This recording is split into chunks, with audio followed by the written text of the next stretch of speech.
পোকা লাগে না।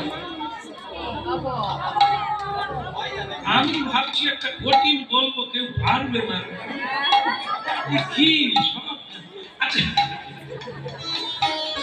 জিরা বস্তুর দাম এত, কি দামি জিনিস, তাই পোকা লেগে যায়, কিন্তু লবণ তাই কোনোদিন পোকা, সে সব চাইতে কম দাম, তাই পোকা লাগে না।